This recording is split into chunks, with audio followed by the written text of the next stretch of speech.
আসসালামু আলাইকুম। আজকের ভিডিওতে যা থাকবে, এখানে অনেক সুন্দর একটি সমুদ্র পাড়ে। তো আমরা সকাল সকাল রওনা দিয়ে দিলাম। তো ট্রেনের জার্নি শুরু হয়ে গেল। বাইরে অনেক রোদ, দেখতে ভালোই লাগতেছে। 4-5টা এনজয় করে করে বের হলাম।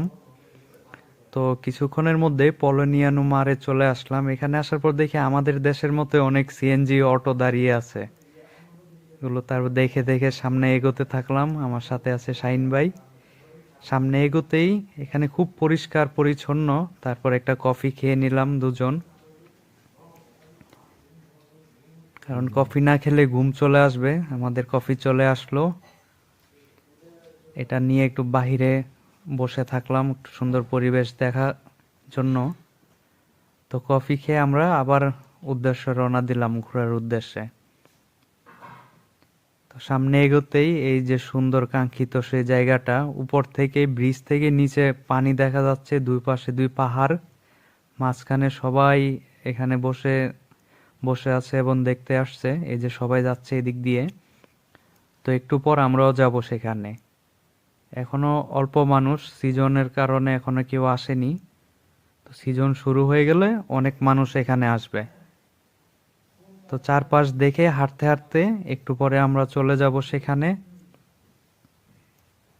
এখানে এখনো অল্প সংখ্যক মানুষ, কিছুদিন পর অনেক মানুষ আসবে। তো এই সেই কাঙ্ক্ষিত জায়গা, উপরে পাহাড় নিচে পানি। এটা দেখতে খুবই চমৎকার লাগছে। এখানে বলে বোঝানো যাবে না, আসলে চোখে না দেখলে এটা বোঝানো মুশকিল। পুরোটাই পাহাড়ের তৈরি, মানে পাথরের পাহাড়।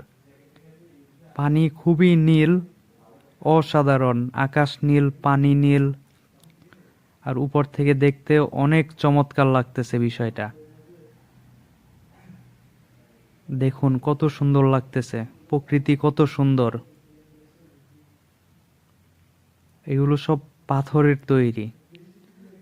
তো গরমের সিজনে পানি উপর পর্যন্ত চলে আসে, এই জন্য দেখতে পাচ্ছি আমরা পাথরগুলো ফেটে আছে।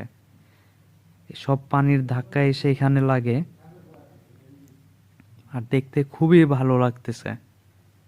আর আজকে রোদ উঠেছে অনেক। তো রোদের কারণেও পানিগুলো অনেক নীল দেখা যাচ্ছে। তো এখান থেকে শেষ করে এখন যাব এই সেই যে জায়গাটা আমরা বিচ থেকে দেখিয়েছিলাম, এখন সেখানে যাব। এখানে দুই পাশে পাহাড় আর মাঝখানে হাঁটার জন্য জায়গা করে দিয়েছে।